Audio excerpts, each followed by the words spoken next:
Hola, hola, ¿cómo están? Muy buenas noches, buenos días, buenas tardes, independientemente de la hora en que vean esta presentación. El día de hoy continuamos con el curso virtual especializado de auditoría integral. El día de hoy veremos la segunda sesión. En esta segunda sesión nos acompañará el doctor Eric Agüero del Castillo, gerente senior de EY para Perú.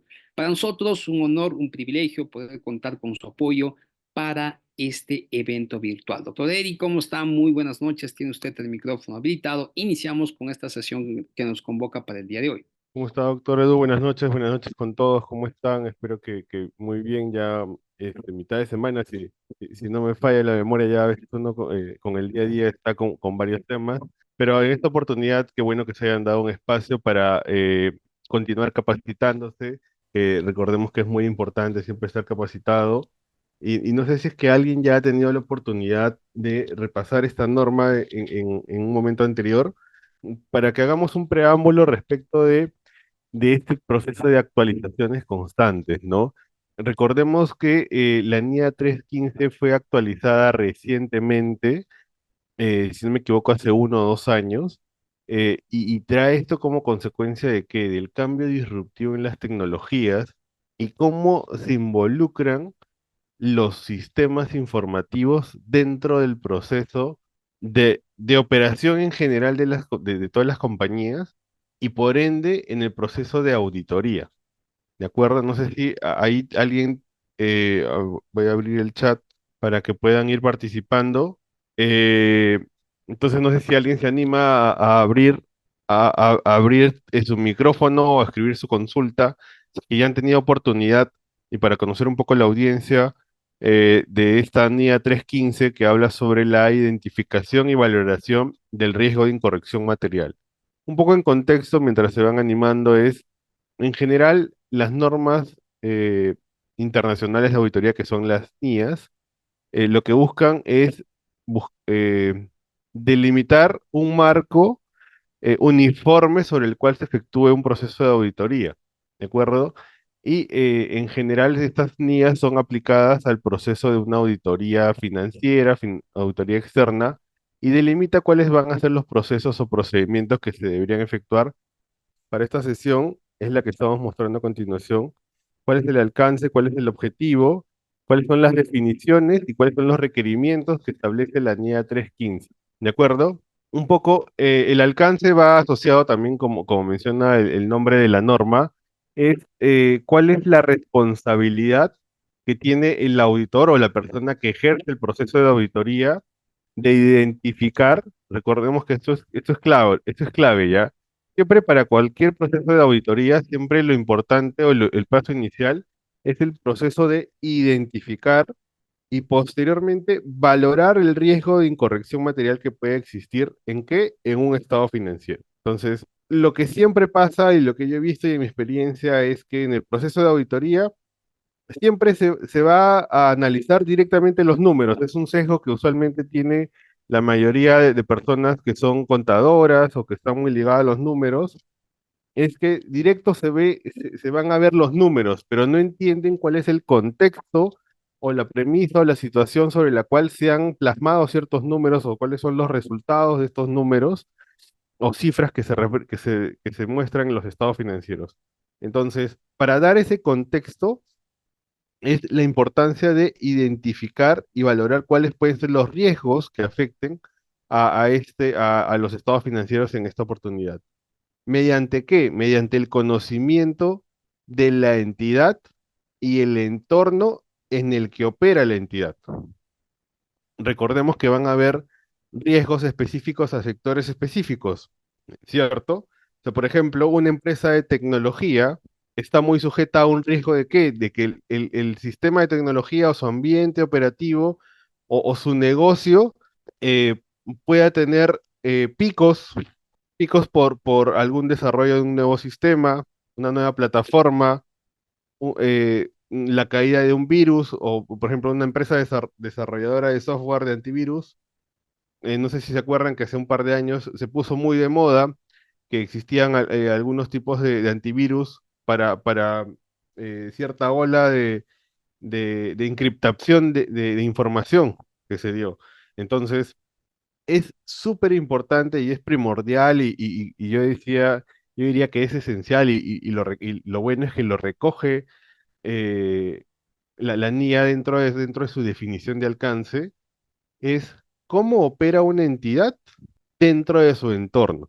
Y ahí viene y viene ya la parte final, que es el componente del que estamos, se está aterrizando en esta NIA 315, es incluyendo el control interno de la entidad. Más adelante vamos a ver cómo se asocia esto con los temas de tecnología y por eso el cambio que hubo, como les mencionaba, hace un par de años. Y es por eso que es importante entender, o sea, nuevamente, el sesgo de muchas personas lo que van a tender a ver o lo que podemos intuir nosotros de cómo un stakeholder o un usuario de estados financieros o entiende o da lectura a un juego de estados financieros, siempre va a irse al número, ¿cierto? O sea, o siempre va a irse a cuál es el resultado antes de impuestos, cuál es la utilidad operativa, cuál es el total activos, cuál es el total pasivos, cómo está el patrimonio. Pero si es que a eso no se le da un contexto, no podemos saber si es que una empresa está bien o está mal, ¿cierto? Entonces, esa es la parte del conocimiento de la entidad, ¿cierto? O sea, si conocemos la entidad, podemos entender qué cosa es lo que sucedió. Y quizás en los estados financieros muchas veces no necesariamente se recoge una descripción de qué cosa es lo que pasó, pero ahí sirve las normas de auditoría con cada una de las secciones de planificación, ejecución, conclusión, te da ciertas premisas de cuáles son las actividades que tienes que efectuar para poder llegar a una conclusión y poder dar una conclusión de auditoría o poder llegar a concluir que ciertos números son razonables o no. ¿Todo esto bajo qué? Bajo el contexto de el conocimiento de la entidad, el entorno en el que opera y el control interno de la entidad. Y el control interno de la entidad también es relevante. ¿Por qué? Porque en la medida que una compañía haya diseñado elementos de control interno para asegurar que sus transacciones se registren o se reflejen adecuadamente tal y como se ha planificado, eso va a significar qué tan extenso tienen que ser tus procedimientos de auditoría para que puedas diseñar procedimientos eficientes y eficaces, porque también esa es parte del proceso de auditoría. Es entender un negocio, entender el desempeño de la compañía dentro de un sector. ¿Para qué? Para diseñar procedimientos de auditoría eficientes y eficaces con la finalidad de obtener una razonabilidad sobre los números. Creo que ese es el resumen de un proceso de auditoría. Recuerden que el proceso de auditoría no da una validez al 100%. ¿Por qué? Porque usualmente un proceso de auditoría tiene ciertas etapas y esas etapas también se desarrollan a lo largo de un tiempo definido. Lo que yo siempre hago el símil es, mire, nosotros como auditores, ¿qué cosa es lo que hacemos? Revisamos los estados financieros de una compañía, del desarrollo de una compañía, de los resultados de una compañía durante todo un año fiscal o durante 12 meses o durante un periodo específico.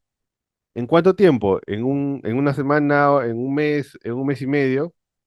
Entonces es imposible que podamos concluir que todas las actividades que se han desarrollado durante 360 días o 365 días se hayan reflejado correctamente, porque no es volver a revisar. Y también esto es que no es, primero, no es eficiente, y segundo, si es que se efectuaría, sería demasiado costoso, ¿no? Imagínense tener siempre una persona que haga un proceso y otra persona que lo revise al 100%. ¿De acuerdo? Entonces, parte de esos lineamientos son los que establecen las NIAs, y ahí le voy a compartir al doctor Edu la versión traducida al español, que es la más reciente, esta que estamos hablando sobre la NIA 315 de la versión 2023, que como les mencionaba, fue cambiada recientemente desde el año pasado, si no me equivoco, del año pasado. ¿De acuerdo?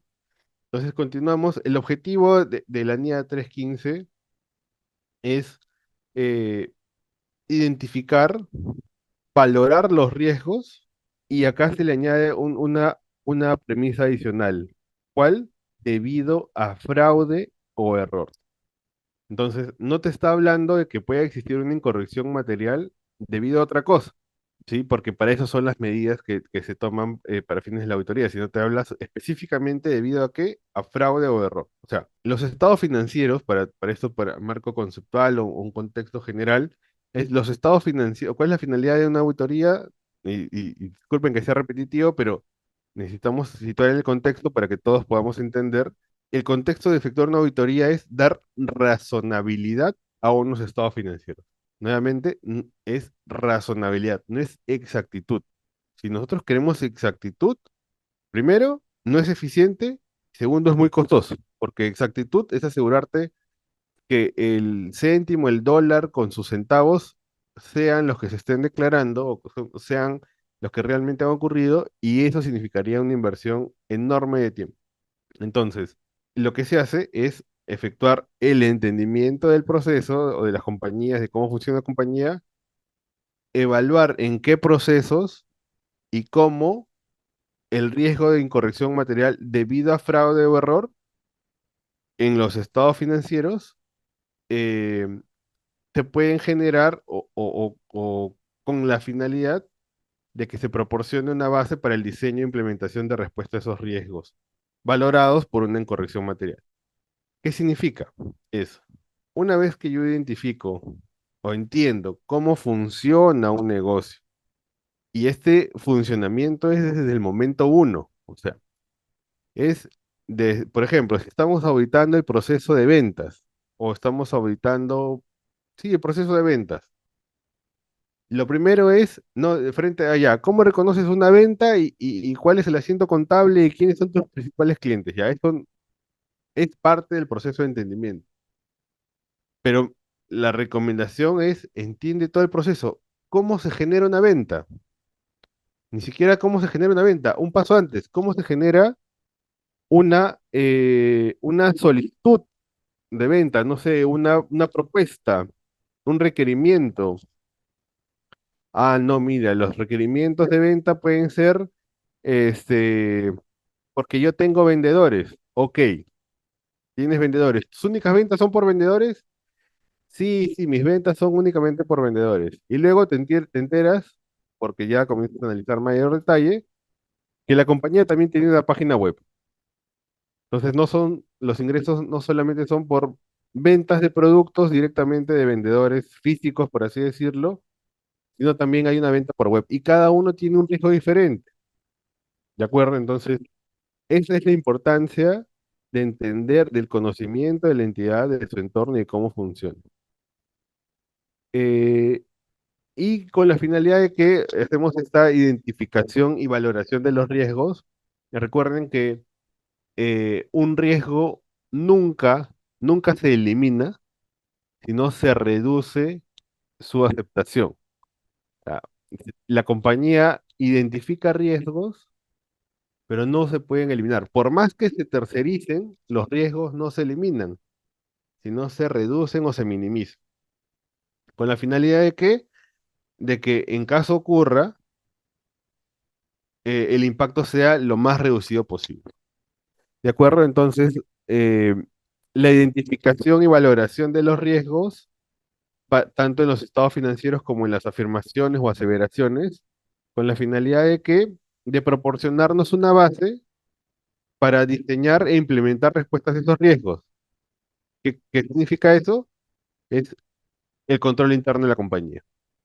Un ejemplo muy básico que siempre hago respecto del control interno de las compañías y que siempre he escuchado en reuniones internas y en alguna ponencia es, una compañía puede vivir sin control interno y la mayoría usualmente de los auditores decimos, no, no puede vivir sin control interno. Correcto, ahí es justo se está animando Patricia. ¿Por qué no puede vivir sin control interno?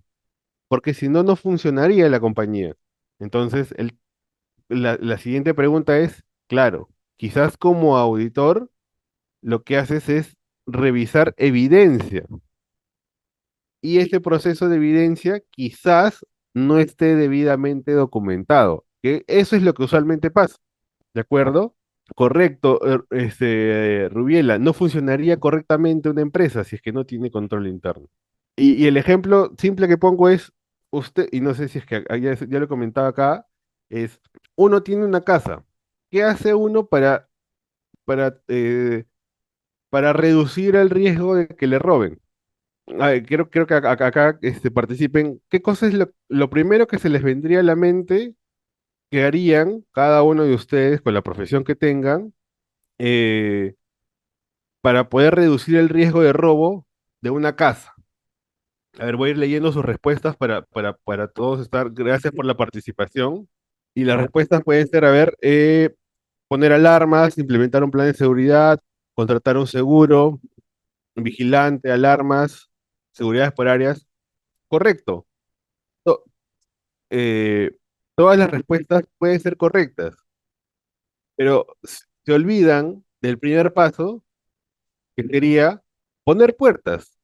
¿De acuerdo? Este poner puertas, que es el ejemplo básico que pongo, es, claro, tú asumes que una casa ya tiene puertas, claro, pero esa parte de ese raciocinio de asumir es lo que se le conoce como un riesgo inherente. Y si la compañía no toma medidas respecto de un riesgo inherente, que es como que el riesgo básico, no puede funcionar.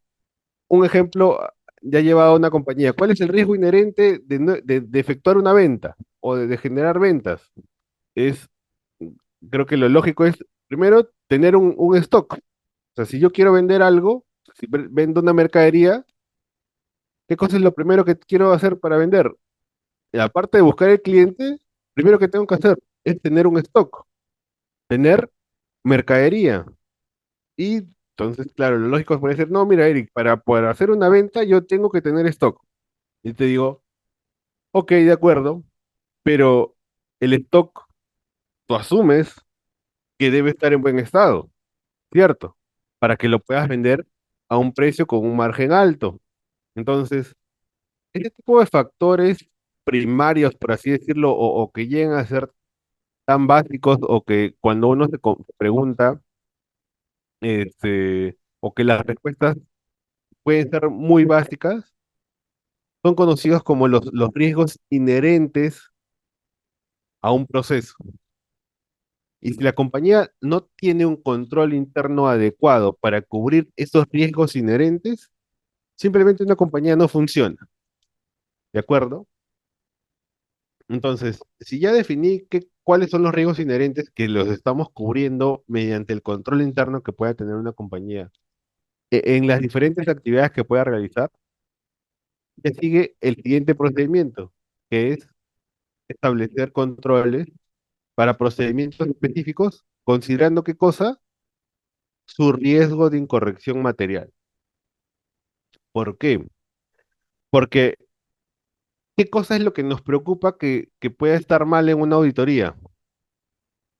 Que la cifra o el importe que estemos auditando no sea correcto, ¿cierto? Pero nos preocuparía que no sea correcto por $1. Nos preocuparía, por ejemplo, tenemos una cifra que se está auditando de ingresos. Tienes ingresos por $1 millón o por $100.000. ¿Consideras que sea un riesgo que exista una incorrección de $1 o $10? Correcto, entonces ahí comienza a iniciar o se desprende o se crea un nuevo concepto que sería, claro, qué tanto un importe es material para unas cifras? Y las cifras pueden variar, o sea, no necesariamente el nivel de de materialidad que considera una empresa puede ser comparable con la otra a pesar que tengan, no sé, un mismo nivel de activos o un mismo nivel de ventas. Eso va a variar considerando qué cosa, el conocimiento de la entidad y el entorno en el que opera. Una compañía puede decidir que un importe no material o no relevante puede ser menor a $100 y otra puede decir menor a $10. ¿Por qué? Porque, no sé, en una todas las ventas y las cobranzas son en efectivo. Y por ejemplo ahí hay un riesgo de caja, hay un riesgo de caja y lo que puede haber es que es usual que siempre a las cajeras se les pague un riesgo de caja que es un bono adicional, que son las personas que usualmente manejan efectivo, ¿de acuerdo? Entonces, para mejorar o para reducir ese riesgo se le asigna cierto importe. Pero otras empresas, por ejemplo, no van a aceptar una diferencia mayor a $10. ¿Por qué? Porque operan con sistemas automatizados.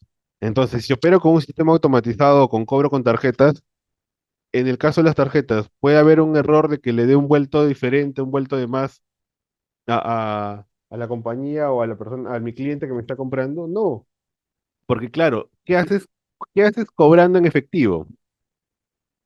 Claro, quizás tienes liquidez, pero puedes tener el riesgo de que alguien entre y te robe el efectivo, o que el cajero que te cobra, se lleve el dinero. Entonces, sí, todavía estamos hablando de efectivo, todavía no pasamos a lo siguiente, por este caso. Claro, por ejemplo, otro riesgo es que la moneda sea falsa. Entonces, hay muchos riesgos que pueden valorarse y que va a depender primero, y nuevamente, siendo repetitivo con este tema, va a depender del conocimiento de la entidad, y hablamos del conocimiento de la entidad porque lo vemos como si fuéramos que somos terceros, ¿de acuerdo? O sea, que no estamos en el día a día con la compañía o con una entidad. ¿Y cómo valoramos nosotros ese entendimiento del entorno y el control interno que la compañía opera? ¿De acuerdo? Entonces creo que quedó muy claro el tema del alcance del objetivo, y para esto se tienen ciertas definiciones. Buena pregunta de Raúl, que nos pregunta es si el riesgo inherente solo se enfoca al riesgo de pérdida económica. Eh, de lo que recuerdo que está mencionado en el manual de NIAS, creo que no hace una definición explícita del riesgo de económico, pero sí habla, o sea, un riesgo inherente es el riesgo o la posibilidad que puede impactarse un negocio. Si no me equivoco, habla sobre los activos, entonces de alguna otra forma sí lo define económicamente porque, y ahí viene una definición importante, es tú cubres los riesgos que te van a afectar, ¿de acuerdo? Entonces, si tú no cubres un riesgo que no te va a afectar, lo más probable es que ese riesgo no sea un riesgo inherente, ¿sí? Porque si es que no te afecta de tal forma, sería un riesgo específico. Y nuevamente, no es que no te vaya a afectar, sino es que el riesgo usualmente está compuesto de dos factores, que es probabilidad por impacto. Entonces, puedes tener que un riesgo, la mayoría de los riesgos inherentes son los riesgos que son muy probables, que su impacto es chiquitito, y también los riesgos que usualmente se les denomina como que los elefantes blancos, que la mayoría piensa que no va a ocurrir, porque son riesgos que tienen una frecuencia de ocurrencia muy pequeña, pero tienen un gran impacto si es que ocurre. Entonces, claro, tú asumes, oye, no, esto nunca me va a ocurrir. No sé, supongamos un riesgo para asociar en esta probabilidad de impacto es, ustedes imagínense que están situados en una zona desértica, en la que no hay en la que no hay lluvias. Ustedes tienen una casa, no sería lógico este, cubrirse con un seguro anti lluvias, porque no es usual que pueda haber una lluvia en un lugar desértico. Pero el momento en el que haya una lluvia, ese sería el riesgo, el impacto sería significativo porque no estás